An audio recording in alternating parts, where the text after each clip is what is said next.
This meeting is being recorded. Shabbat Shalom, everyone.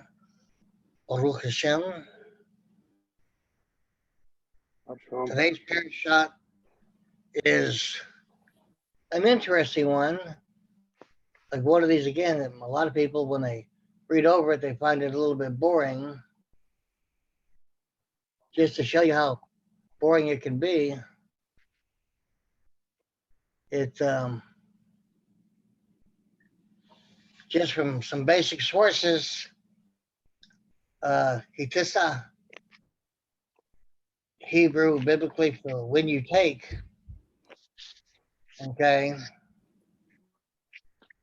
It's the 21st weekly Torah portion and the annual reading cycle from the writing of Shemot, Exodus, and it's concerned with the actual building of the Mishkan and the incident of the golden calf that everybody knows is famous for, and Moshe's request for the Most High to reveal some of his attributes, and how Moshe became radiant.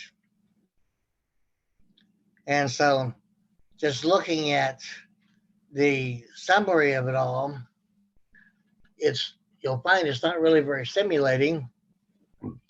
This parashah is the longest of the weekly Torah portions in the book of Shemot, although not the longest in Torah, which is Meso, and is made up of 7,424 Hebrew letters, 2,002 Hebrew words, 139 verses, 245 lines in a Torah scroll.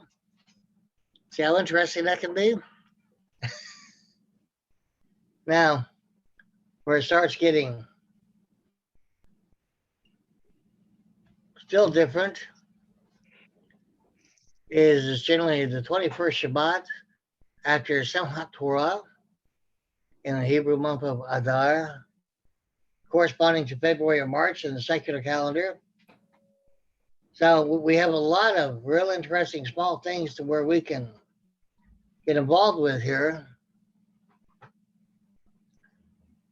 And between the first and the seventh readings, we'll cover from Exodus 30, verse 11 to Exodus 34, verse 35.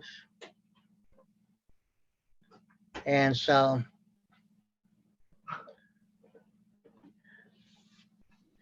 as I was mentioning to Michael earlier in the week, we do readings of Torah today because of Ezra's Great Assembly and Pharisaic Judaism. Before Ezra's Great Assembly got started upon our people back from Babylon after a generation, we were reading Torah once every 7 years by commandment. Now, this being said, it was the Sanhedrin of Ezra that we started using a cycle of reading. The first cycle of reading was not the annual reading, it was a 3-year reading. And it was popular still even during the time that Yeshua walked the earth. Now, consider that it was during Pharisee Judaism, the time that the Pharisees began to grow away from the edicts of Ezra's Sanhedrin, his great assembly, that they switched primarily to an annual reading, which was actually just beginning and really picked up steam after the passing of Yeshua. And so globally, Orthodox Jews and others still use the annual parashah reading in order to conduct everything. You have some sects within Judaism that still use the 3-year triennial reading. That usually gets more interesting.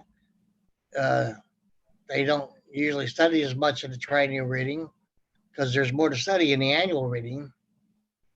So you can say you can take either perspective and see what you're planning on doing with it. Okay. And so I normally don't take that route because there's enough teachers already that do take that route. There's not a lot of difference between what is taught in that perspective between 100, 200, 300 different teachers. That's not saying that they're not doing their job and they're not presenting well. However, it's more in the peshat and the hint than it is anything else. Now, if we decide to move into the first reading, we would begin with how the Most High instructed Moshe in taking a census with Israel at that time. Now, the census only concerned each person 20 years old and older. Now, it's interesting that he commanded the census among the sons of Israel. But even though it was the sons of Israel, almost everybody got involved. Now, regardless of wealth, everybody only gave a half shekel. Now, it was once a year after that, and the proceeds originally were to go to the service of the Ginger meeting for whatever repairs would be needed. In today's world, generally, rabbis and Kohanim alike receive a half shekel from people and contact the Temple Institute to find out what is needed at that time, because there is a fund that's been ongoing since the early 50s for the third temple to be built and raised up. Now, this half shekel, it says in the parashah reading, is for our souls to be atoned for. Now, I have a full shekel equals out to just under, or just over, usually just under a half ounce of silver. So a half shekel would be a quarter ounce of silver with whatever the going rates are. For example, in today's world, okay, well, that's interesting. Where did that go? That is really most interesting. And I was going to be just downright spiffy and sharing some information with you. Now I got to look for it a little bit more, and I get to look at myself and laugh and look a little bit silly for not having that information where I thought I had it. So I can enjoy a laugh with me right now. That is rather odd. Okay, I guess we'll have to look at that a little bit later. My. You never know when one little bitty thing is going to be a redirection of what you're doing. How about that? Okay. Now, aside from the half shekel being given, we have the census that was taken. Now, the census was only supposed to be taken when the Most High commanded it. So what do you think happens with the Most High's people every time there's a census taken on any level and he hasn't commanded it, even in today's world? Tragedy. I'm pointing this out to you. Go ahead. Tragedy. Yes, of some sort. You're absolutely right. So it would take a little bit of study to delve into this to discover why the Most High would order a census. He already knows us, counts the hairs, counts the tears, counts everything about us. So why do you think the Most High would order a census?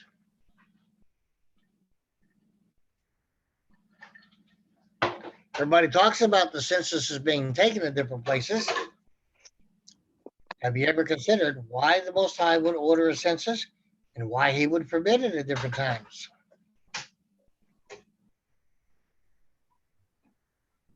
Rabbi, I've thought that if men take a census, they can rely on the numbers that they count up in the census instead of relying on the Most High, saying we have strength in numbers. That's a possibility. I can't say that you're wrong. It is a possibility. What several people have reached inclusively is that it may be the first step in him judging us daily, because he sees every sin, and in counting us, perhaps in judgment, everything else has to be counted too. That again is only a possibility. There is nothing didactically apparent and present within written Torah that can show us precisely why a census is ordered by the Most High or when it's forbidden. We have some possibilities, we have some hints, but we would have to put all the hints together and still have a little bit of a fuzzy premise. But we know one thing for sure, that because the Most High is the one who orders the census, he's involved with it and he has a concern with it. That by itself should get our attention. Now, with him giving across the board that everybody every year has to give a half shekel. And that half shekel comes out to a quarter of an ounce of silver, or whatever the current going rate is. Now, say somebody new comes into Torah observance and they are eventually asked, well, do you give your half shekel annually? And they say, what's a half shekel? What's a whole shekel? They don't know anything about it. Well, who do I give it to? Well, what's it for? Well, from the beginning, the half shekel was given to the Kohanim. Today, the rabbis encroach on it and they want to receive it themselves. But since there's atonement involved for the soul, the rabbis can't do that. So it gets to be interesting. If you are, say, 40 years old, how many half shekels have you fallen behind on? You're not supposed to start giving a half shekel until you go through your life cycle event, usually at 13 years old, called a Son of the Commandments, a bar mitzvah. In recent times, in the last century or so, a growing competition with that has been the bat mitzvah, even though it was never commanded or ordered in Torah. Now, generally from the age of 13 to the age of 40, how many years do you have? Anybody remember? 27. Are you sure? Because 40 minus 20 is 20.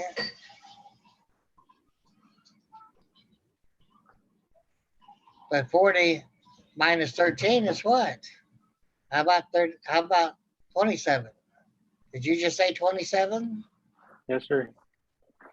Oh, well, gee, I just had a chance to have a little fun with you for a moment, huh? 27 half shekels comes out to what?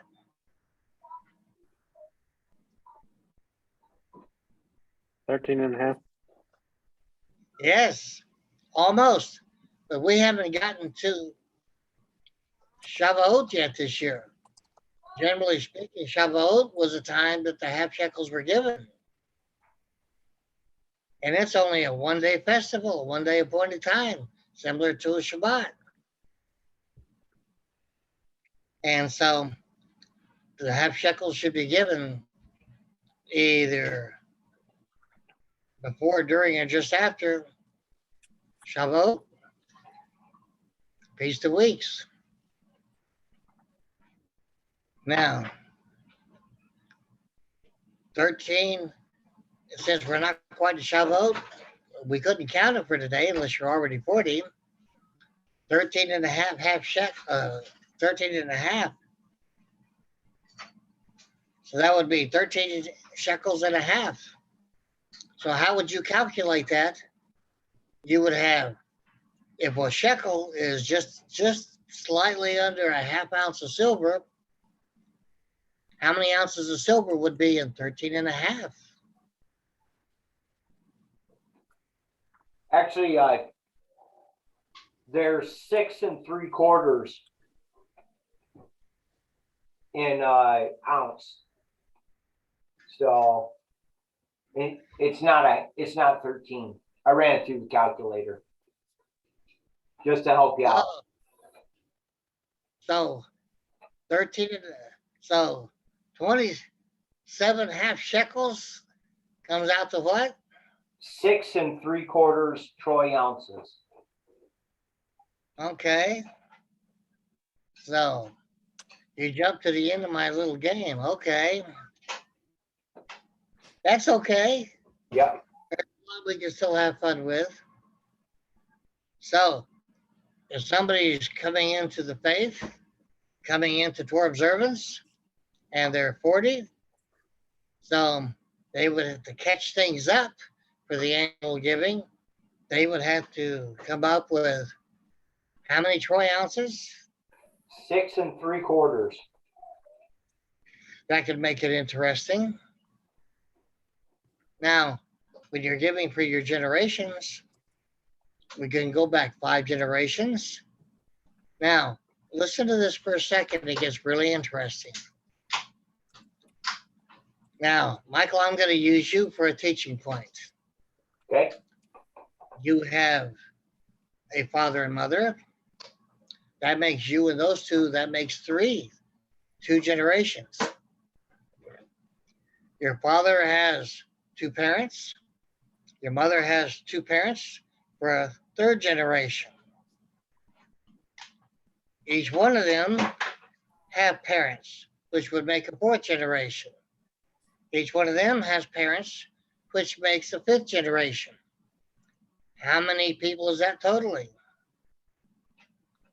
Oh, I'd have to count that out. Now, then you would have to calculate the age that they passed, somewhere between 13 and 70, because you don't count it beyond the age of 70, because after the age of 70, we are, by all accounts, considered among the dead. That doesn't mean we're not living anymore. It means we're not contributing anymore at large to the society around us and the community around us. That's the reason Yeshua said, let me go and attend. When a fellow said to him, let me go and attend to my father, he's coming of old age. And Yeshua said, let the dead take care of the dead. He wasn't talking about people sleeping with their fathers. People over 70, when somebody else reaches 70, they start attending to those younger dead people because they're only referred to as being dead by our custom and traditions. And so when he said, let the dead take care of the dead, that's all that he was meaning. So when you look at the past generations that they never gave the half shekel for atonement for their soul each year, then you would have to know the ages of each generation, and you would count between the ages of 13 and the ages of 70 to add up those individual half shekels. If they died whenever they were 50 years old, If they died whenever they were 85, you still only count to 70. And so that's what we consider giving for our generations, the atonement of our generations. And that's an old tradition and custom that the Most High still honors. Now, that's not me quipping for anybody to start doing that right now. I'm just letting you know this is what is behind the basis of this. Okay? And those 5 generations, that would cover all of the generations of your family line, which is quite extensive when you take it back 10, 15, 20 generations with everybody being included. That's a tremendous amount of intercession that can be done for 5 generations being attended to. Now, this is still within the first Aliyah, and the Most High has told Moshe to place a copper laver between the Ohel and the altar.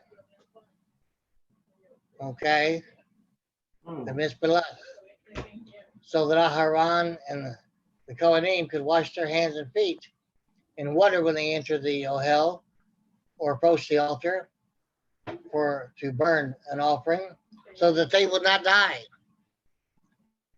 Now, can you imagine? Can you imagine just for a moment that just because you don't run water over your hands or your feet, that would be a basis for the Most High taking your life? Everybody today would say, well, what's the big deal?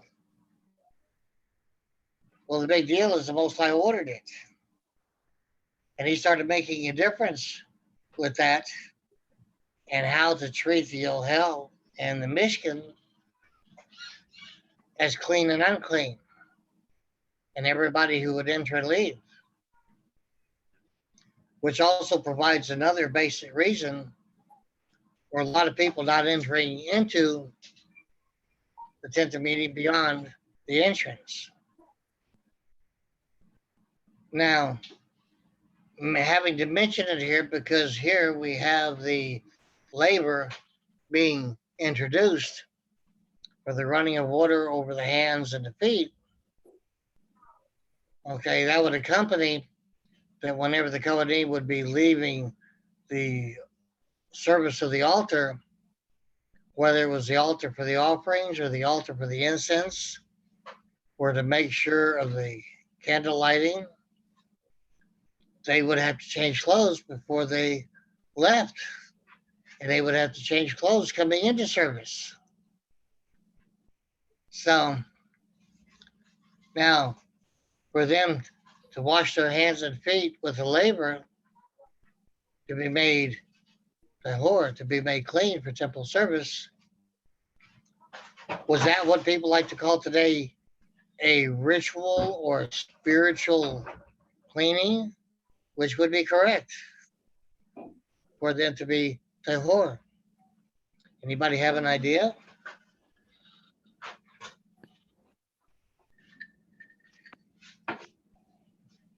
Anyone?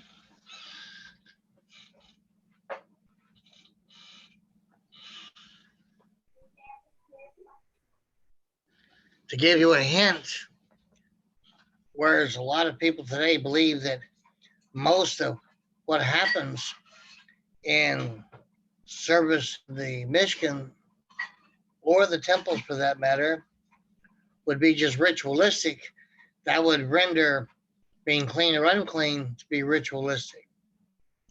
The reality is he's reaching beyond the physical, beyond the house, so that we as a spirit being before him can be made clean or unclean. Because the spirit dwells within the house. Consider this for a moment, please. The Mishkan, the tabernacle, was raised up and made the way it was so that the Most High would have a place for his name to live and for his name and him to be able to walk among the people. Now, consider, please, we are taught in the prophets and the writings, just like we're taught in the Brit Hadashah, the New Testament, that the Most High himself, the Father, is spirit. All spirit. Wouldn't that make everything he commanded and everything he told us to do have a portion of it that is spirit? Because him being spirit and he commanding it, whether he's commanding something into a physical manifestation or anything else, that it coming from him or coming from the right hand of power, would it not begin being spiritual?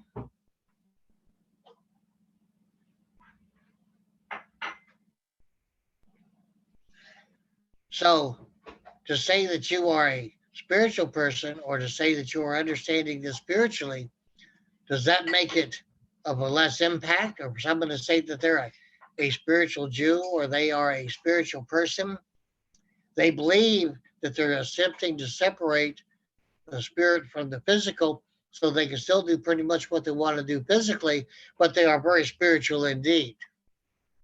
And what he's doing by everything being spiritual first is actually using a means not only to him, that he's connecting the spiritual to the physical, just like we as a spirit being are connected to the physical house so that we can be called Nefesh. And here, with the raising of the Mishkan, the tabernacle, and him placing the labor here and introducing it for the Kohanim, we are being given an introduction to how he equates us as a spiritual being in a house and how we have to present ourselves before him, both as a spirit being that we are living in a house and how we conduct ourselves. And so he gives us a reason here for experiencing his set apartness. We believe it's a pretty big deal with the way that we're taught most of the time that we would experience his set apartness through the physical. But the reality is we experience his set apartness because he is spirit. We experience it first as a spiritual being. It's conveyed through the heart and the mind, and then we get a perception of it, and then as it manifests physically, we can experience it physically because of the presence and activity of him as a spirit and the fruits of the spirit. So I want to take a moment here and let you know in the 17th chapter of John, or the 15th chapter of John, Yeshua says he commands the spirit to come out from the Father. And we already know that he's completely spirit, but it's an endless amount of spirit. Okay? It's like a fish. Would you consider a fish would ever consider having to take a look at water, but that's his living environment. We live in an ocean of air. How often do we consider getting out of the air like a fish might get out of water?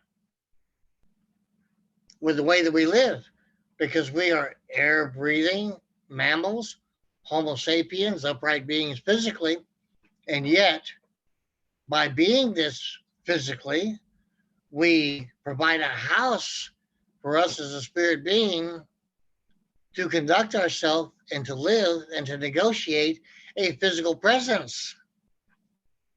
And so with the raising of the tabernacle, the introduction of the labor, he's bringing out to us a little bit more predominantly that there is a need for spiritual cleanness. There is a need for us to represent that spiritual cleanness with a physical set apartness. A set apartness even reaches down to the physical persona of the house, the body, and everything else physical that he's created. So I wanted to bring this out to you to help you with a little bit more of a perspective just from the Kohanim themselves, since they've been made Kohanim in his office, as an everlasting continuance with it, that as Kohanim, we have to constantly, daily, make sure that we are spiritually and physically set apart and clean as we continue to be in service and serve Israel in every way that is left to us without the tabernacle being raised or the temple being up. Okay? And so, and if we have to be set apart in this, and we have to be in a state of cleanness, tahor, and we are constantly asking other people to do what's necessary to reach this or be as close to this as possible. What do you think is accomplished when a person is atoned for and they're forgiven for sin? I bring this up because later on, when we learn about the red heifer was principally to make somebody clean again after they come in contact with the dead or a carcass. But the rest of it, to be tahor, still is involved in atonement and being forgiven for sin. Why else would the Kohanim need to take the offerings and burn them on a fire or burn incense at an incense altar? Why would we have to go through this otherwise? So this is being introduced now that the tabernacle is being raised up. Now we're getting a little bit more into its form, function, and purpose. So what do you think thus far?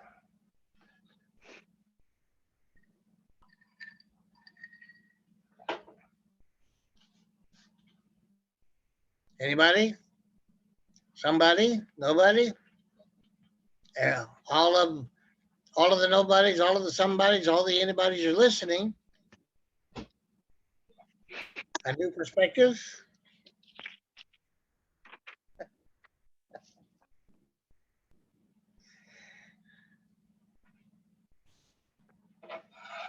I have a small audience that's being entertained with me today, not just online. Now, this is just with the introduction of the laver. But if we consider the rest of the Mishkan, look at what we're facing. At large, we have all of Israel comes to the entrance of the Ohel, the tent of meeting. The slaughtering takes place. The portions are placed on the altar. I'm sure at the time this provided plenty of food for the Kohanim and their families. And then as the Kohanim grew in numbers, so did the rest of our people. And so it made sense at the time that would be given as a part of our food portions for us. So the Mishkan and the Ohel serves qualitatively a multitude of purposes. Now, when the Kohanim would enter the Ohel and approach the altar to burn an offering,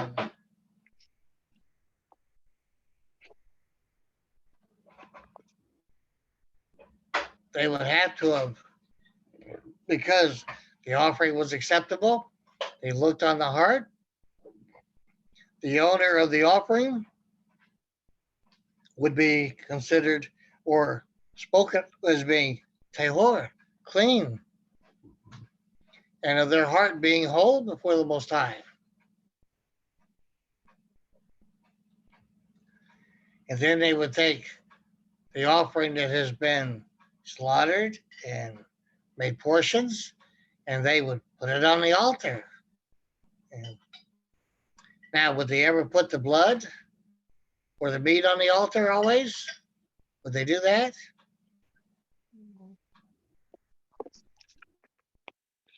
Would the blood ever go on the altar? Think again, Michael. The blood would have to be sprinkled on the corners of the altar, but it's still on the altar. It simply wasn't burnt as a part of the burnt offering. Now, I have a trick question for you. It's been mentioned in the last parashah or two, and it'll be mentioned again. What's the difference between a burnt offering and a fire offering? Especially when it could be the same offering. It's kind of like asking, what's the difference between the Mishkan and the Ohel?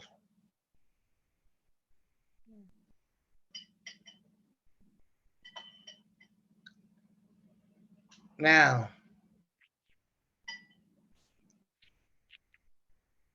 I'm going to throw you a curve. So I hope you're ready to catch it. If we took a trip back to Bereshit, Genesis for a moment, and in the first chapter, it says, let us make man and our, does it say our image or our own image? That's the first part of the question. Secondly, what is the image? It depends. Somebody say something?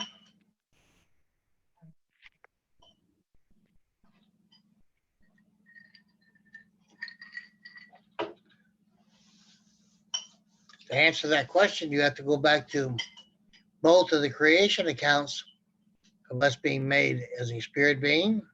Let us make man in our own image.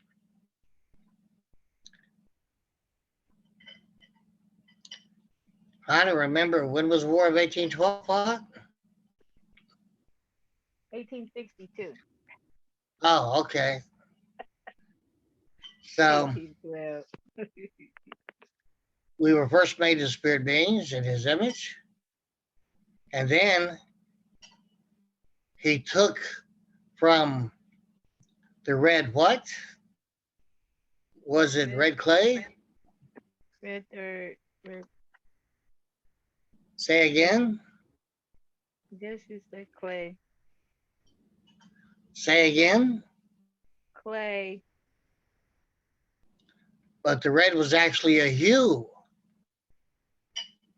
When you actually translate it, it's not talking about the color red, it's talking about a hue. That the creation of the physical was with a hue as it came together.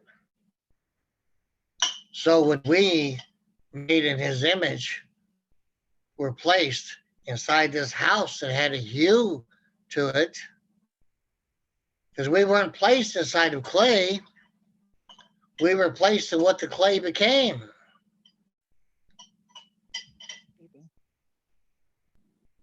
It had a hue to it. And then he flared his nostrils and he breathed through flaring nostrils and he pressed the air into us. And we became what? A nefesh, a living creature. Now, keep this in mind. Can the house exist without us as a spirit being in it? No, it needs that breath. Can we as a spirit being live in this physical universe without the benefit of our house, the physical body?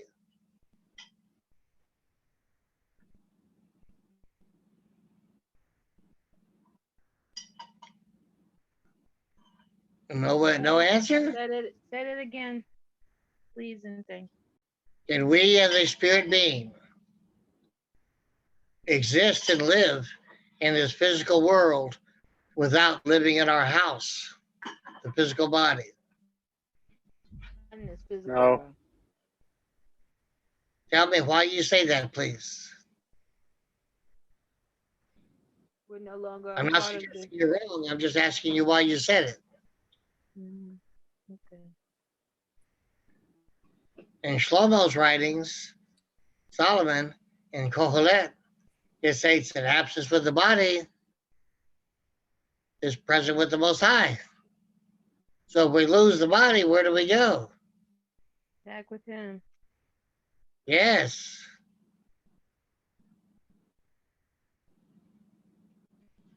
There's no in between. So with the way that we have been made, with the way that we have been designed, where we as a spirit being have this attachment to be a living creature with the house, the body, the fish, maybe there's a little bit more going on with these offerings than people might consider.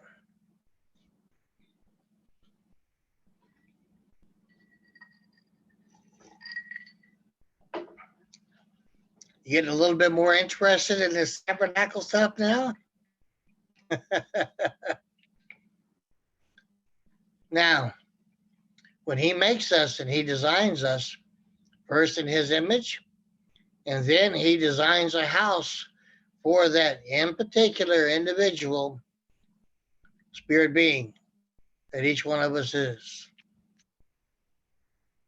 As he joins us, being made in his image with the physical house, the way that we are able to see ourselves as his image, it is commonly believed, and I don't have much scriptural support for it at the moment, I just have hints, that the way that people are able to see us as spirit beings is through that hue.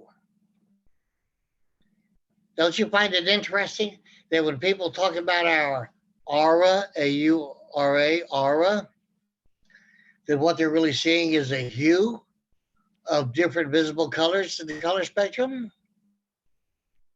You find that a little bit interesting? So the way that he designed the physical body to where in English it says red clay, our bodies are not clay. We can look at them all the time. They're not clay, but they come from the earth. So it took a combination of effort in his creative work for this design of the human body to manifest from the earth and have a hue with it.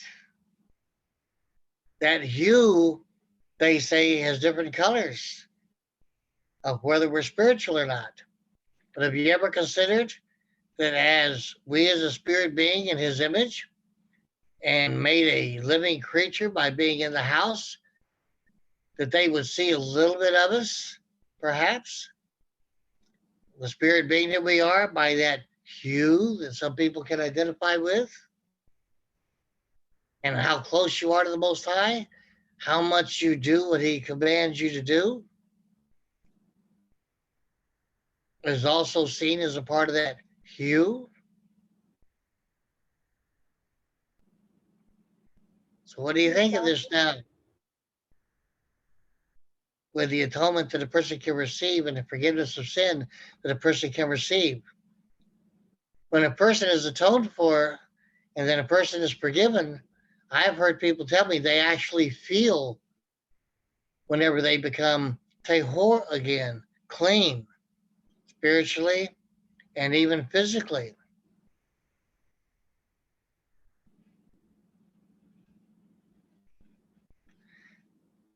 So now, with the addition of the Mishkan being raised, with the addition of the labor for set apartness while in service in a set apart place, so that as they conduct that service, the Kohanim themselves don't die.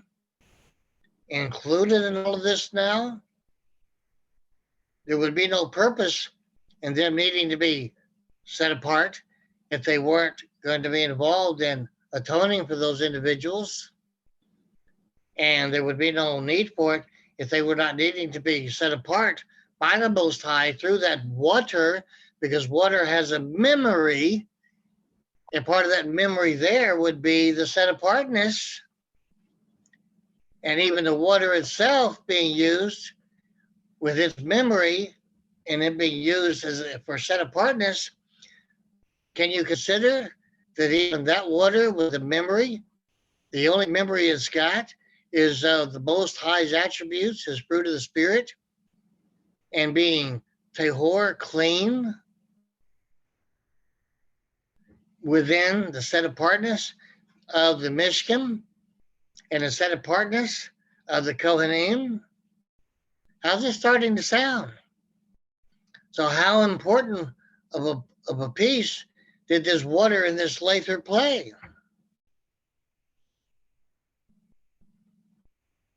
And we remember it in the Pesach when we pour water from a pitcher on our hands at least. Okay. Is this coming together a little bit more, understanding the part that water plays in our existence and how the lather was introduced and the part that it plays there? Anybody have any comments?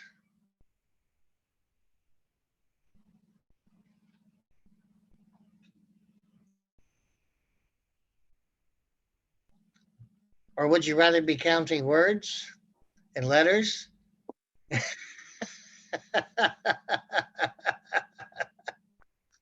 No, I was just thinking about what you said a moment ago about our hue, and I was just thinking the word that even the world uses is aura, which, if you think of it, is or, which is light.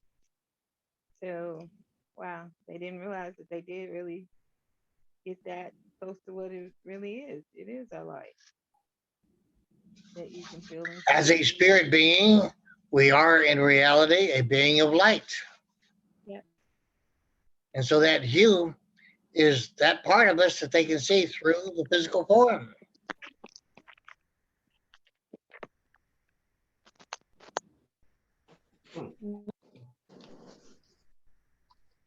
What do you think, Mark?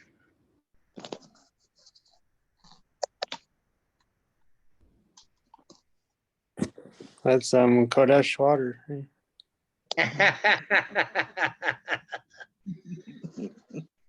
What do you think, Michael? That's funny. Go Okay. together. Okay. Think there might be a little bit more to this stuff than they thought. I used to Now, tell Pat, people, go ahead. I was Go just gonna ahead. say I have the scriptures for what you referenced earlier about the us being twice. It's Okay, Genesis hold that 1, 26 and 26 through hold 30. that for a moment, please. Okay. Now, we have a need here from everybody's contribution here, including Hannes. We have a need to understand something that I used to share with people. If you don't have any understanding of the offering system that was introduced in Torah, you won't have any understanding of the Mashiach, the Anointed One, or the Yeshua HaMashiach, the Anointed Salvation. Okay? So I'm going to share this a little bit with you right now because I want you to be provoked to thought. Okay? You have a triangular premise that has to be set up. You have the owner of the offering, you have the offering, and you have the Kohen. There is a relationship between the owner of the offering and the offering. There is a relationship between the owner of the offering and the Kohen. And if you take a look at the offering, it's regardless of the offering. There's a relationship between the offering and the owner of the offering. It's completely separate from the relationship of the owner of the offering and the offering. The offering and the owner of the offering is a separate relationship. There is a relationship between the offering and the Kohen. There's a relationship between the Kohen and the owner of the offering. There's a relationship between the Kohen and the offering itself. And all 6 of these relationships have to be echad before anything is atoned for or forgiven or made a sweet incense or accepted.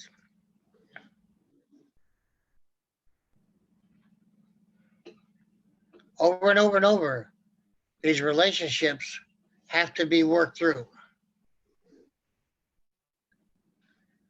We have the 5 basic classes of offerings that we speak of in different places. And even in Malachi, where it says to bring your offerings or your tithes into it's actually a granary. You don't bring gold and jewels or results of commerce such as money into a grain house. You bring food, you bring grain into a grain house.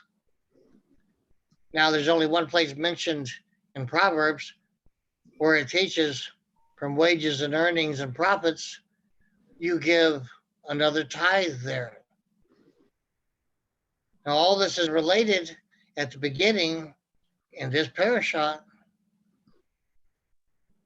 and it's related in the beginning and presented through the lather, the Kohen needing their hand and feet set apart for working in a set apart place for an offering that is set apart by acceptance because of the relationships between the owner and the offering and the Kohen. And it all comes together and works for everything to happen for the slaughtering and the portions of the animals and what is placed on the altar for a burnt offering or a fire offering. And if there is a peace offering or any of the other classes of offerings, whether it's grain or bread or libation, etc., it all has to be done in its seder, its order. So I wanted to explore this a little bit with you to give you a little bit better of an idea. When we stand before the Most High, when He judges daily, He's not just judging the physical body. He's judging us as a nefesh, a living creature, both as a spirit being of light, and the physical house, and what has happened as a result of that living creature and what it does, and the decisions that are made, the directions that it takes, the choices that are made day by day.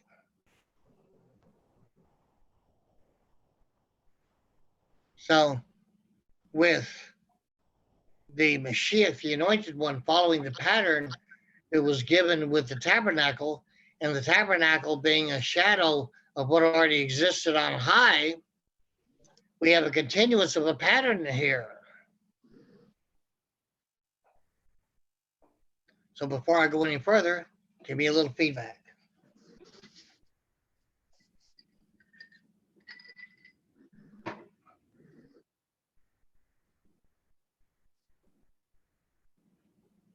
Okay. I guess we can go on then. You guys Writing. took- Go ahead. I said I was writing. Oh, okay. Okay. Were you writing with your good hand or your bad hand? I don't have, I'm trying not to have that other one. Oh, okay. Now, we have the Most High directing Moshe to make incense that was set apart and anointing oil that was set apart. Now, there's never been a commandment to use that anointing oil to put on people to heal them.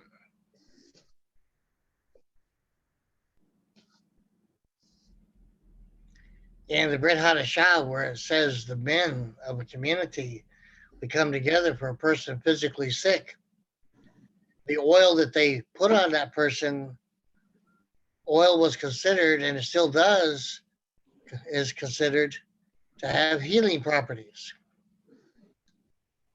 So they were dealing both with the house and with the spirit being of light, because they would not only put oil on a person, they would pray for them. So they were looking to make an effort for the physical to be healed. And what else? The spirit. Us as a spirit being, a being of light. But this anointing oil here, we are taught that it was never commanded to be used outside of the Mishkan.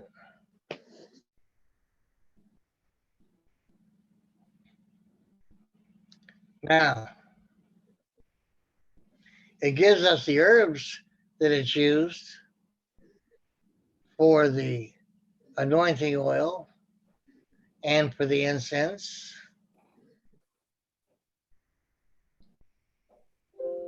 And he says, don't use this recipe for anything outside of there.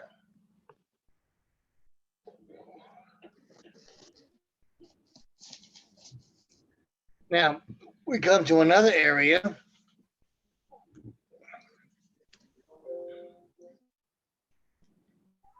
I always have fun, incidentally, with different teaching styles and different teaching methods and what they require.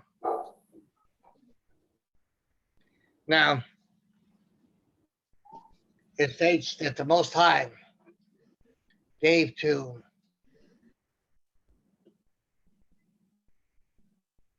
Holab of the tribe of Dan and Basilel of the tribe of Judah divine skill in every craft, and granted skill to all who are already skillful. You find this interesting that from the tribe of Judah, he's given divine skill in every kind of craft. And then beyond being given skill in every kind of craft, he gives another one for the tribe of Dan. Which verses, please? Thank you. That's in Shemot chapter 30, 11 through 31 and 17. We're actually reading in 31 right now. Now, he doesn't say that he's going to. When he talks to Moshe, he's telling him about what he's already done. So he takes this particular person, this particular man, and he's endowed him with what it says, a divine skill. That means skill given from above in every kind of craft. And then the other man from the tribe of Dan has granted skill for all who are skillful. So he uses one person to enhance things for others, that they might make the furnishings of the Mishkan, the priest's vestments, the anointing oil, the incense. And now we go on to another aliyah.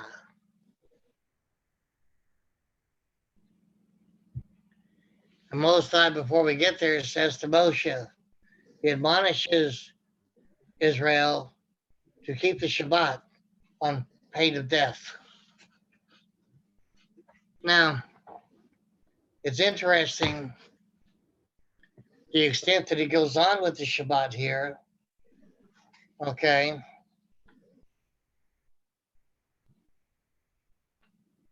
He says, you shall be shomer with my Shabbats, for it is an oath, a sign between me and you throughout your generations, that you have knowledge that I am Yahweh, and it is Yahweh who sets you apart as Kodesh. Now, this is in the Orthodox Jewish Bible that most Orthodox Jews don't like. It's in chapter 31 and verse 13. Okay. Now, in the crown 31 and 13 gets interesting because it states in 31 and 13,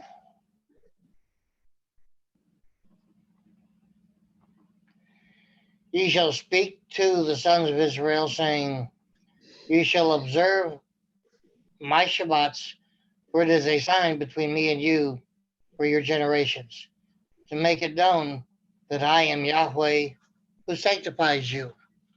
Now, you really got to dig in here, because not only does it tell us to guard the Shabbats and to guard what we do, what we speak, how we speak it, what we think.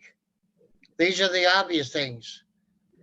But it tells us we work within the set apartness that he's given us as we enter in his Shabbat. So the set apartness he puts into every Shabbat, as we enter into his rest with him and he permits it, we experience that set apartness as a living creature, nefesh, which means both us as a being of light, the spirit being, and us as a physical being in the house. We experience that set apartness, and we experience going from being Kodesh to even being Kadosh. Okay? Now, there's something very important said here in this passage that I would really enjoy it if you could just really key in on this, zero in on it. Okay?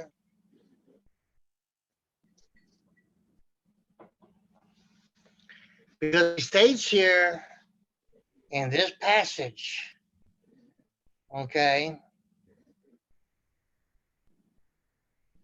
he states,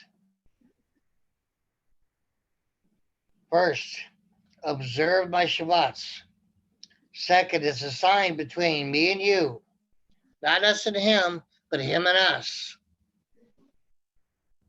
Thirdly, and perhaps most importantly,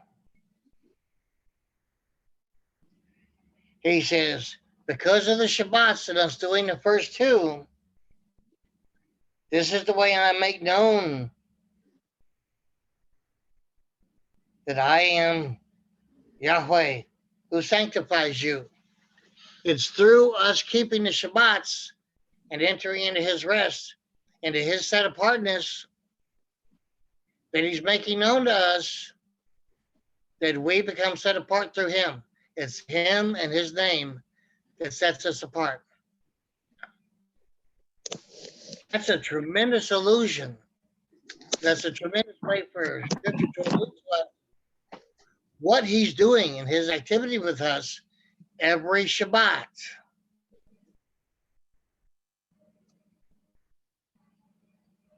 This also is brought out in his parashat with everything else having to do with the Mishkan and him having a residence with us through his name. Does this get your attention at all? Kind of neat, huh? So let me ask you a question. For those people out there who have been taught that they don't have to have anything to do with Torah, not too much to do with the Tanakh or the New Version and Old Testament, where does that leave them with what God, the Most High, Elohim, is commanding here? Where does that leave them? not in a good place. He's specifically associating him setting us apart to himself with how we keep the Shabbat and how his name is utilized. What do you think, Michael? Very interesting. Haven't seen that before, huh? It makes sense when I think of it in these terms.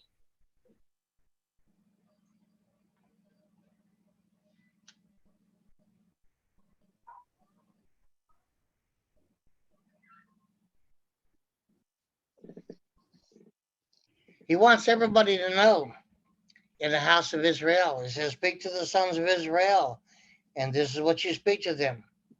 Observe and guard my Shabbats, because it's an oath, a sign between me and you. He doesn't regard us as being us and him. He regards it as between him and us for all of our generations.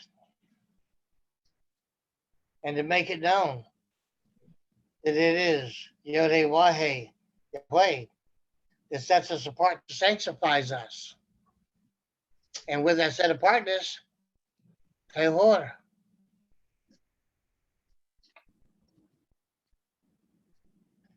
And then it continues on. Observe the Shabbat, meaning the activity. It is sacred to you.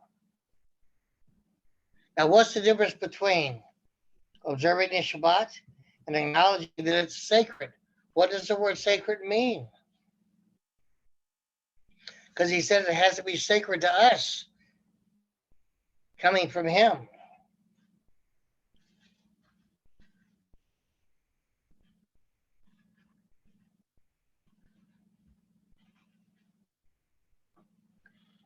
So there's a lot going on here in the way he presents everything with the Shabbat, with a complete association with the Mishkan, the tabernacle.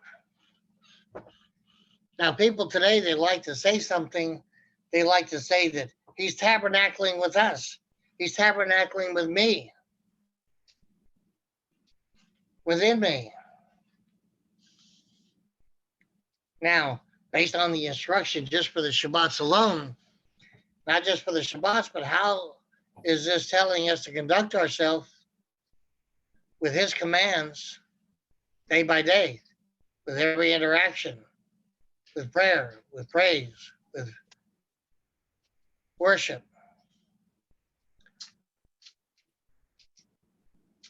The way that he's having the Mishkan come together, there's a tremendous amount actually being conveyed to us in teaching.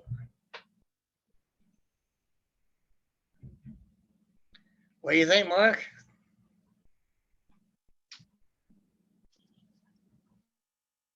Shows how important obedience is. Okay.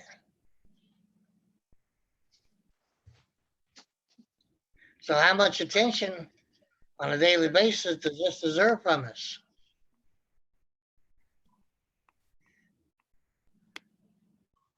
Hello.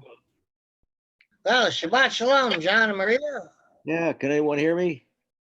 Yes. Hear you loud and clear. Lima Charlie. Good. We All had of all of it. That's all. glorious worship service at the state penitentiary this morning. We taught about the prodigal son. I taught the lesson, and my partner had a testimony about how he was the prodigal son, and someone had to pay him to go to a worship service, and he sat in the back row thinking he would slip out when the service started, but he didn't, and he heard the message about the prodigal son and really touched his heart, and it kept bugging him for a month.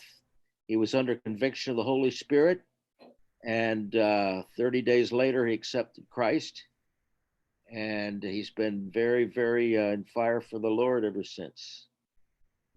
And he goes regularly to the penitentiary as a part of the Ministerio Libertando al Prisionero, and we had a wonderful time today. Better late than never. Here I am.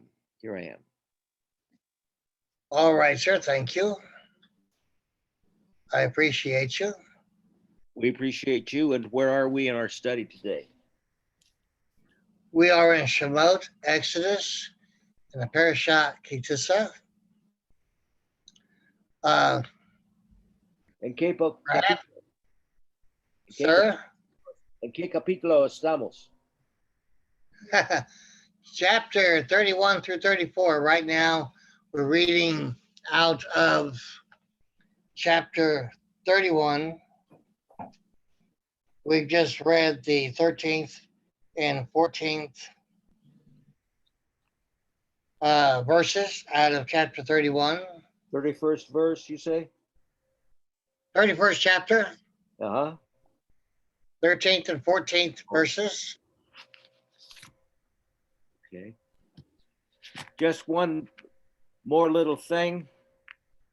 I saw a few minutes of a very interesting video on YouTube about a Jewish man from Chicago who went to a tiny village in Poland where his ancestors came from, and he was trying to learn about the history of the Jewish people there. Before the Holocaust, about 60% of the people were Jewish, but after the Holocaust, there were no Jews left, and the Nazis went into the cemetery and took all the gravestones and they used them, they turned them face down and made a sidewalk in the town.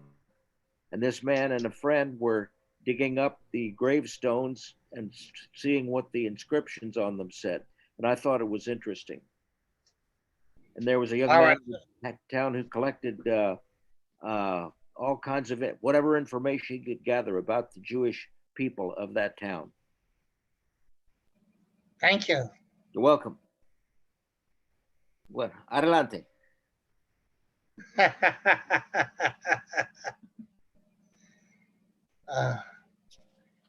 Now, I know you've just joined us. Michael, you must have had to attend to something. I'm going to need to attend to a few things here for a few minutes. So I'd like to give everybody that break that we normally take close to now. And Michael, there you are. Michael, I've got to attend to a couple of things. I know it's a few minutes early for the break, Okay. but while I'm doing that, perhaps if you like, you could bring John up to date on what we covered thus far. All right. Sounds good. Thanks, Rabbi.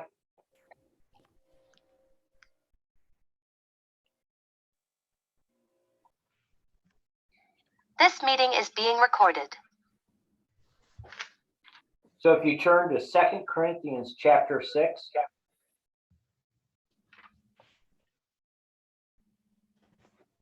And I'll start in verse 13. 2 Corinthians 6, verse 13. I'm going to be reading from Andrew Ross, Aramaic English New Testament.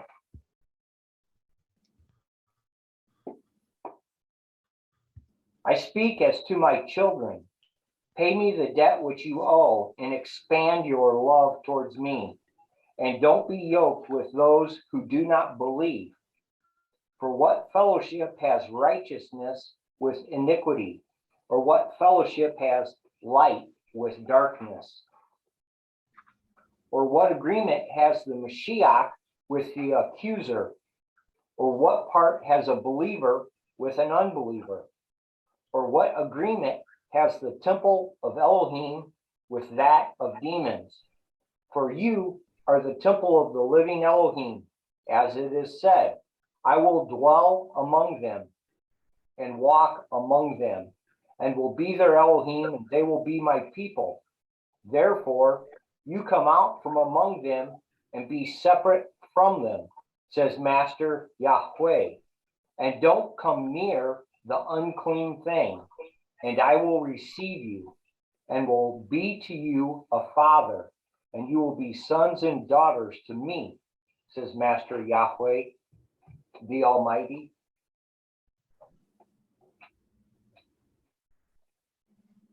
It's interesting that that passage touches on many of the concepts that we've been learning about already this morning.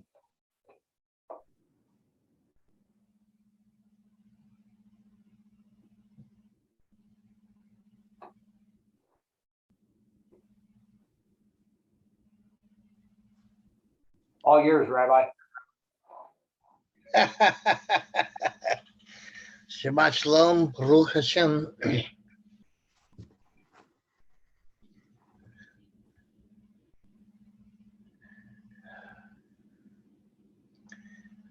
Believe it or not, the Tanakh is considered the primary portion of what is called the text or the canon or the Bible. The New Testament itself is considered an extension of it, because the New Testament was written by men of Israel who were already Torah observant. There was never a question of their Torah observance. It was just considered they belonged to a sect within Israel, a sect within Torah observance.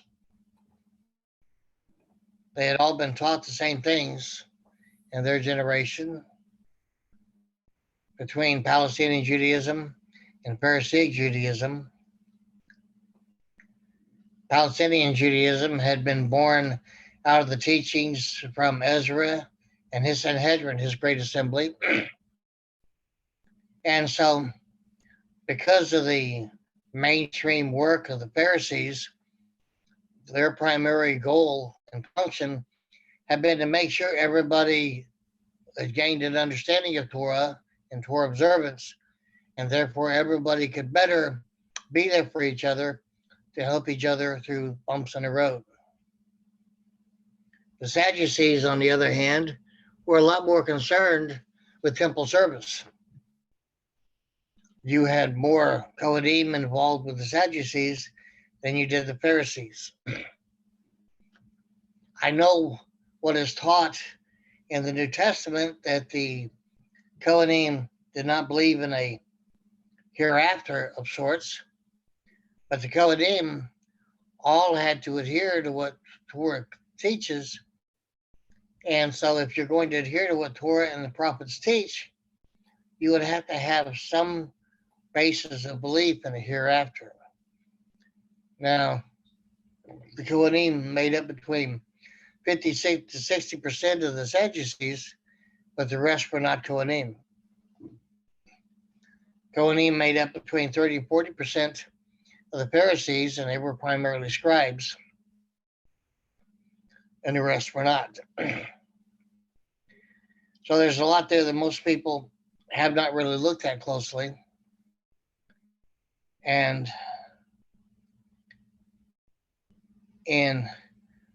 when you read what is called the New Testament, the Brit Hadashah, if you don't read it in view of the men being men of Israel from different tribes, and that they're teaching from a point of view of Torah observance, the only difference is their belief that Yeshua is Yeshua HaMashiach, the anointed salvation. And so they did not disregard Torah. They did not stop their Torah observance. They did not do anything to cease to be in covenant as part of Israel with the Most High. All they did was plug in their belief of Yeshua HaMashiach, the anointed salvation, with what they've been taught in Torah observance from the Tanakh. The Tanakh of their day did not even include the Psalms of the writings. It was Torah and the prophets, even though they studied the Psalms and the writings. So I just want to point out that there was no reference in the New Testament of separating the Tanakh, because there was no New Testament then. All the writers of the New Testament did not have any premise of a New Testament. Everything that they had in Scripture that was concerned was Torah and the prophets and the writings. All their reference points were proving the man Yeshua as the anointed salvation. They used the prophets to do that. There was no platform or premise for teaching from any New Testament at the time that Yeshua's followers were preaching the anointed one. They were doing all of their preaching and teaching from the prophets and Torah. And so it became a saying that is still valid, I believe. If you cannot prove the anointed salvation from Torah and the prophets, you should not attempt to make a difference with the New Testament, the Brit Hadashah. Because the followers of Yeshua, all the preaching and teaching that they did, including Rav Shaul or Paul, came from the Tanakh, Torah and the prophets and the writings. All of the references that people take to be a reference point from the New Testament was actually from what they learned from Torah and the prophets and the writings. Because at the time that they were writing these letters, there was no New Testament. There was no such thing considered as an Old Testament. So when we teach about the Anointed One, we have to do it on the basis of the premise being the Tanakh, and a reinforcement being considered Torah, teaching, instruction, direction, the letters, the writers of the letters being an extension of that teaching, instruction, direction, a continuation of Torah and the prophets and the writings. You can't make reasonably any separation between an old and a new where there is a preference and a difference made between the two.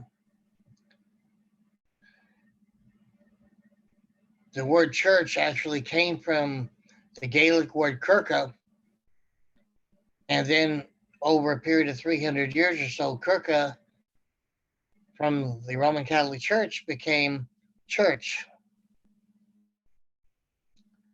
There's never been a separate covenant made with a church outside of the covenant of Israel. So I'm not bashing Christianity. All I'm suggesting is because of the handiwork of the Catholic Church, that there have been some misguided teachings that did not have a premise and cannot be proven based on Scripture. It was through a conference that church had in the 3rd century to where the Catholic Church itself chose the first day of the week to separate themselves from Judaizers as a day of worship. So most of this is academic, most of it is historical, and it's easily researched. It is not a secret. It's in any research area that you want to go to, internet or library. You have several historians, even of Jewish origin, that you can find a lot of these things in. All we're doing right now in a study is going over what Torah teaches in terms of the building and raising up of the tabernacle, the Mishkan.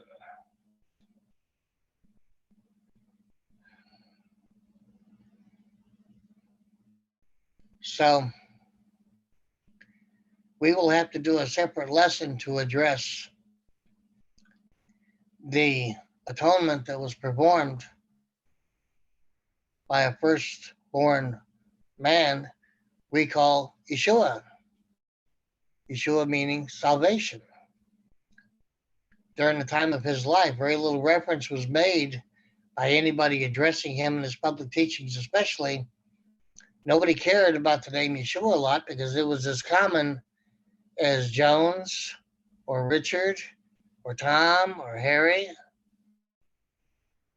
What they were particularly interested in during the public teaching of Yeshua, and after that, was whether or not they could confirm if he was the anointed one, HaMashiach. They were very interested in that. When you put together the anointed one with the anointed salvation, you have collectively a brand new subject. The only teachings that Yeshua did that was different than normal Torah observance was when he would mention his father. That was the only real introduction to anything new and new teaching that was done. When he would say, I've come to say the things my father told me to say, I've come to do the things my father told me to do, and I've come for a specific purpose, then they were asking, who is this father that you've spoken of? And the concept of a father is only introduced in one line of a song, and that one line of that song is actually in Torah, in Devarim, Deuteronomy. And so, if you look closely at the teachings of Yeshua himself and his public teaching, you'll find that they're right out of the Tanakh, Torah, prophets, and writings. There was no other place to reference from. There was no other place to look at. There was no New Testament. Yeshua and his followers, even Paul, Rav Shaul, used the Tanakh as their primary and sole reference point. There was a few times where they used a reference point of writings of prophets that were not included in the day, but neither were the writings of the Psalms, because they weren't included in the canon for another 200, 300 years. So I don't know how everybody feels. I'm not comfortable with bashing Christianity as a religion. Christianity of a truth is nothing more than a misdirected child of Judaism and Protestantism. Protestantism is a misguided child of the Catholic Church. The Catholic newspaper, newspaper that's published throughout all the United States as well as Rome, and if you look at any of the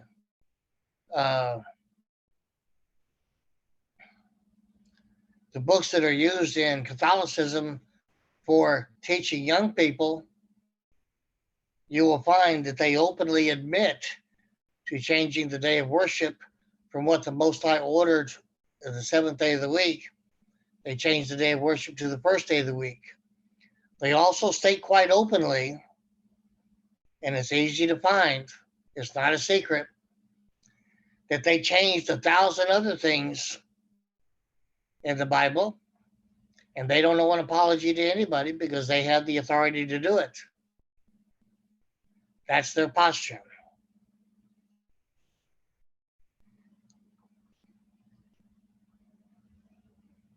Baptists got their start from a man named Bautista.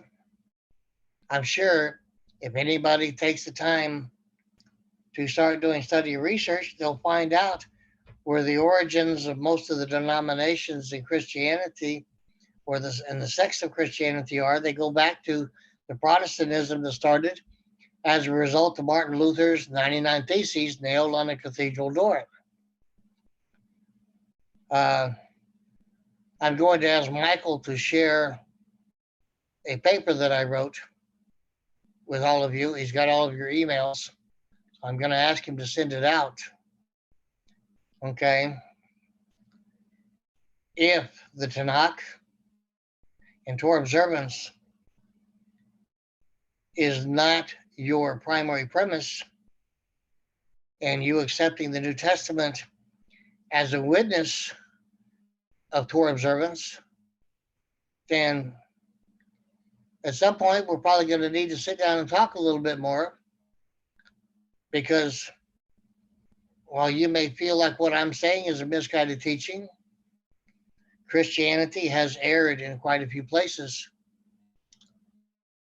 And one of the primary reasons for that is whenever people in our human nature, whenever they don't have an answer to something, it's in our nature to get irritated, and we put a substitute answer in the blank spot.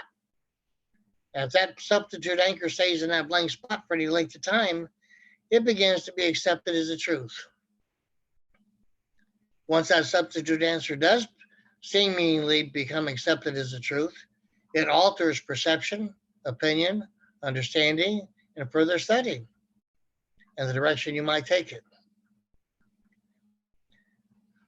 I'm going to ask Michael to share with you a couple of other papers that I've given to him that I've done. I would strongly urge you to read them. One of them is about 180 pages long. The other is only about 9 or 10 pages long. But I wrote those papers as reference papers so that people would be able to be a little bit more diligent in their research and study. Yeshua and his followers, they did not speak Greek. Greek-speaking Jews were not introduced until later on from Jews that lived in Greek-speaking areas. There was no Greek primacy. The lingua franca of the day was Aramaic, and everybody still studied the Tanakh in Hebrew. And continually, throughout the last 2,000 years, we have studied the Tanakh in Hebrew and Aramaic. The Aramaic that was used was Eastern Aramaic from Syria. And the New Testament that Andrew Gabriel Roth did, he translated from those very same ancient letters that the Eastern Syrian Assembly still has in their possession. And if you ever take a look at Andrew Gabriel Roth's work, you'll find that his translation work is infallible and 100% online. He was so good at the translation of the Eastern Syrian Aramaic that the order that that assembly represents, that has been there since the days of the followers of Yeshua, it was one of the assemblies that Paul originally started, that they still have within their possession these letters, and they are very serious about their studies in Aramaic. And so I would urge you to do more study. I would support you in doing more study and diligence and to refine it. I would also suggest that you be centered a lot more on receiving from the Most High.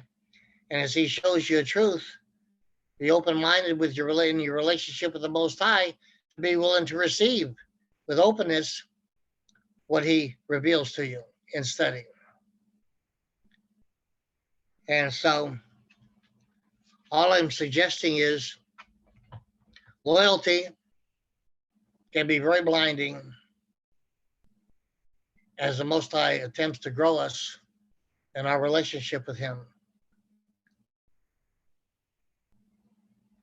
Now, John, I value you as a believer. The Most High has shown me over and over, you and your wife to be members of his family. I don't have anything to say against you or your wife. You're wonderful people. At the same time, you make it quite obvious that you have a tremendous loyalty to what you've been taught. You make it obvious of your present perspective and position. And I don't seek to counter anything that you've said. I'm simply sharing with you. And so everything that was written in the New Testament was written based on a perspective and understanding from a Hebrew and Aramaic speaking people. And they used the definitions found in the Tanakh from Hebrew words and Aramaic words. And that's what gave them their understanding and their expression and their communication. It was the Catholic Church who insisted on such a thing as a Greek primacy. It was the anti-Semitic posture of the Catholic Church which led them to turn to Greek instead of Hebrew. It was the Catholic Church who started and continued the Passion play that was first on stages and then put into a movie production by Mel Gibson, who was a staunch Catholic. And you will see mirrored even in that movie, The Passion, where by virtue of the dress and the characters, how Judaism is given the appearance of being the bad guy versus the one Hebrew man from the tribe of Judah who is portrayed as the good guy. The Catholic Church has put the Passion play on every year for the last 18 centuries, and each time it has generated a tremendous amount of anti-Semitic sentiment among people, and they generated the Passion play for that purpose. And so I would suggest to seek a better understanding of Hebrew definitions. I'm not suggesting you need to learn Hebrew to speak it as a language. I'm not suggesting you learn anything else besides staying with your English. All I'm suggesting is at least learn how to study and learn from a Hebrew perspective and with Hebrew definitions and how Hebrew definitions are used idiomatically with Middle Eastern idiomatic expression. It would greatly enhance growth. Well, we're learning and growing. It's a continuing process. It's a work in progress. And what I got from the Mel Gibson's movie is I don't believe any mortal man could have endured the abuse that Yeshua took. He would have died before he even got to the cross. It was unbelievable, the abuse he took. Well, considering that he stated that it was for that purpose he came into the world, That's right. That's right. considering that he was born of a woman, but not born of a man, you cannot say that within any basis addressing his mortality. He didn't have any mortality because he voluntarily gave up the life and picked it back up again. And so the whole premise of addressing him as a mortal man is really non-existent. Well, what I'm saying is I know I couldn't have endured that abuse that he took, and I don't think any of us could. We would have died. Our hearts would have stopped beating before we even got to the cross. Well, in that same New Testament, it does state that people can do all things through the Anointed One that strengthens them. And it also says that all things are possible with the Most High. It does. Yes, it does. Yep. And while I would not look forward to something like that, I would not look forward to something like that at all. I would ask you this: are you aware of the Most High needing to correct Yeshua one time?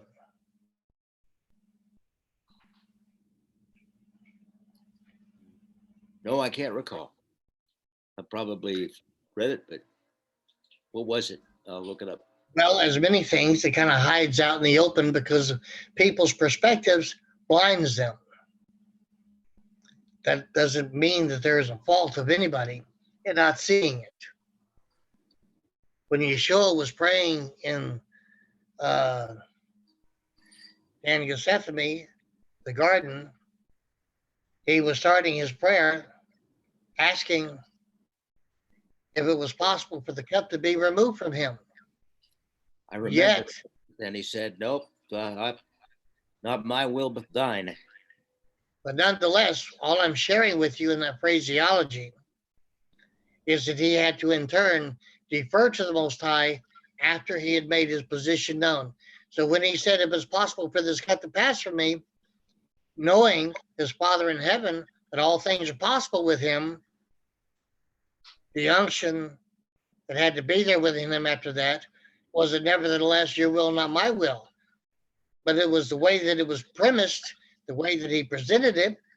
If it was possible, let it pass for me, knowing that all things were possible. Well, if he hadn't gone through with it, we wouldn't be saved today. Or All I'm suggesting to you, another time. he had that one moment to be corrected. Interesting that you look at it that way. If we use the Tanakh as a basis, and we use all that we've learned about the Most High in the Tanakh, and we believe that all things are possible with the Most High, and him coming from above, and him saying repeatedly, I came to do the things that my Father told me to do. I came to say the things he told me to say. I don't do things of myself. I represent him. And at the same time, he opens his prayer with that statement. Well, I'm sure that he saw many crucifixions, and he saw what a horrible death it was. And perhaps the thing that really bothered him was he was sinless, and he knew that if he went to the cross, he was going to assume everyone's sins on himself. Well, that's not entirely correct. Okay. Number one, to say that he was without sin, I agree with, since the definition of sin is to be disobedient to the teachings and instructions the Most High is given from on high, then he was sinless. And to further that,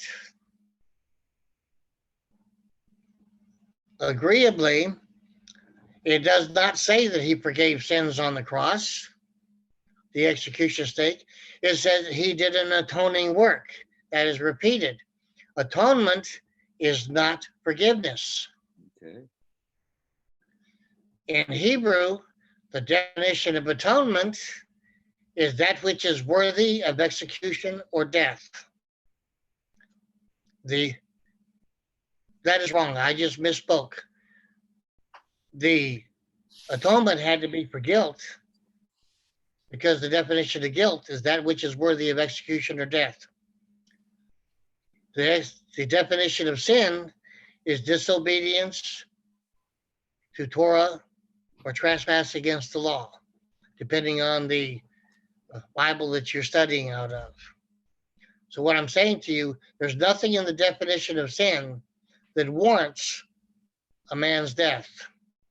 It is the definition of guilt, that which is worthy of execution or death, that shows the atoning work of the firstborn man that atoned for it. And so I'm suggesting to you again, based on what it is written in the New Testament, that he did not forgive sins on the cross. He did an atoning work to atone for the guilt. So he atoned for the Because- thief on the cross then, who said, remember me when you come into your kingdom. He did an atoning work then, not a forgiving work.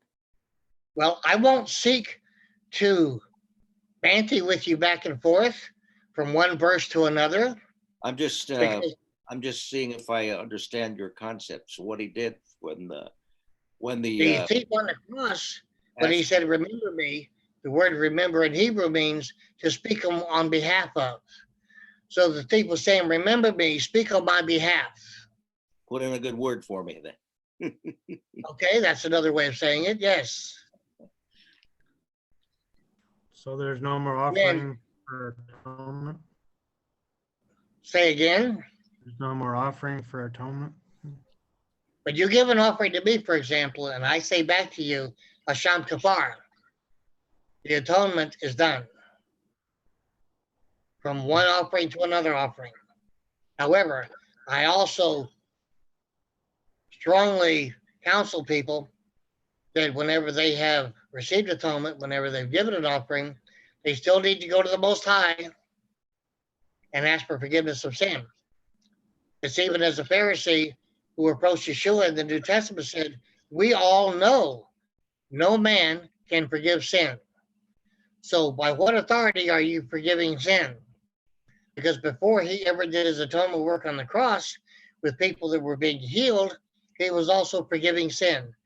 Because a man that was on a bed that was lowered down, he said, what is more important, forgiving your sin or healing you so that you can get up and walk? So to show you what is more important, your sins are forgiven. And so he was questioned about the authority that he used to forgive sin. He was doing that before he ever got to the execution stake. He was doing that before he did atonement on the cross. He was doing that before he laid down his life. He was doing that whenever his life was raised up again.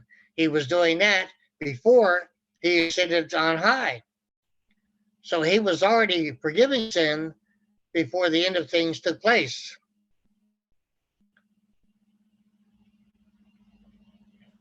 And there's an offering for a convert, right? Not in Torah. Oh, That is an invention that got started between Pharisee Judaism and Rabbinical Judaism. okay. What that offering is actually supposed to be is a combination of the half shekel for the time of your age, backtracking to 13 years old, for the atonement for your soul. And it is also for you to be connected to the assembly for which you're going through a conversion process. Because originally, all of the half shekel offerings that were given once a year for the tabernacle and its upkeep was given to the Kohanim. It teaches in Torah that all offerings in Israel and a part of Israel, the people, were given to the Kohanim. Offerings were never commanded to be given to anyone else besides the sons of Aharon, the Kohanim. What's often quoted in the New Testament by people who choose to receive offerings anyway, whether it's a minister, a pastor, an elder, a bishop, by whatever name they want to call themselves, they speak of what it says again in the Tanakh,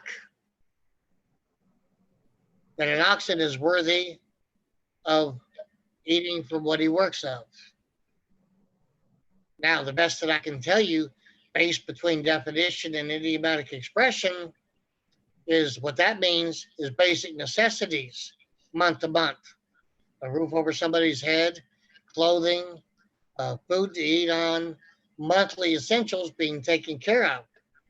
There's nothing in view of the definition or the idiomatic expression of pastors having jets and mansions and anything else, or satellite evangelical programs or anything else. Because if you look at most local assemblies, none of those local assemblies that actually are knee-deep and involved in their communities, from what those local assemblies could give, if they were giving according to commandment, they would not be able to afford large properties and businesses and planes and everything else that they engage in. I'm not against anybody being involved in the community, but within what is taught in Torah and the prophets, if everybody is as involved as they're commanded to be, we would not have any homelessness, any destitution, any prostitution, or anything else against Torah going on in our communities. If everybody was doing what is commanded to do, of everybody coming together, then we would not have the situations we have today.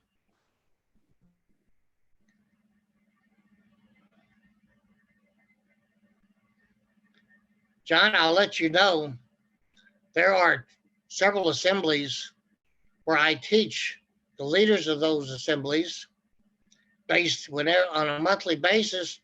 And Michael has done this himself, and he can tell you, they will send me everything that has been tithed and given as offerings by the people in their assembly, every dime, every penny. When I receive it, they let me know what the needs are in their local assembly, including what that local leader of the assembly needs for his monthly allocation for necessities. I do what is called an act of righteousness, an act of kindness, an act of tzedakah. I keep a portion for the Kohen and the Kohen Hagadol, the high priest, and then I give back the rest of the money that was sent to me, and I do it in a very timely way, usually within 48 to 72 hours. Because they have a need to make sure they are Torah observant and doing what Torah teaches.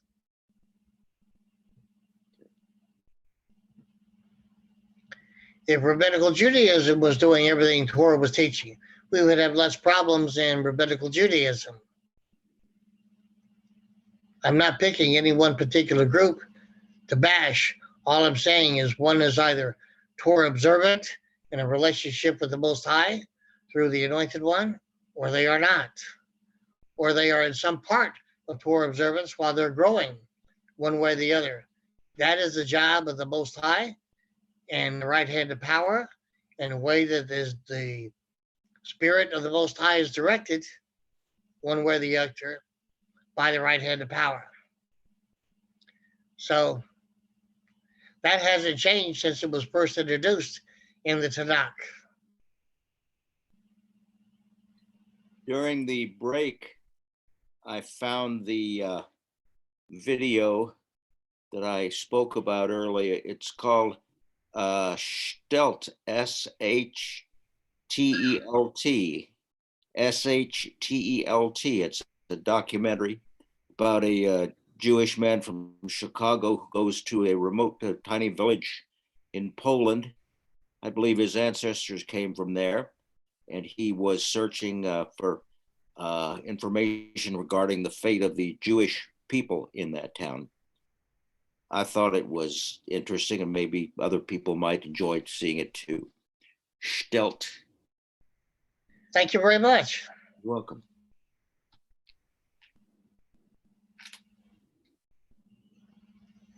Anybody else have anything else?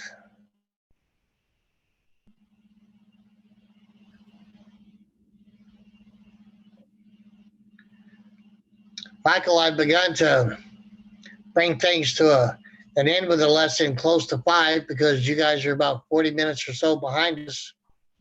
And so it gives you time to attend to things in your own household. Thank you. I appreciate that. Okay, we'll bring the recording to an end.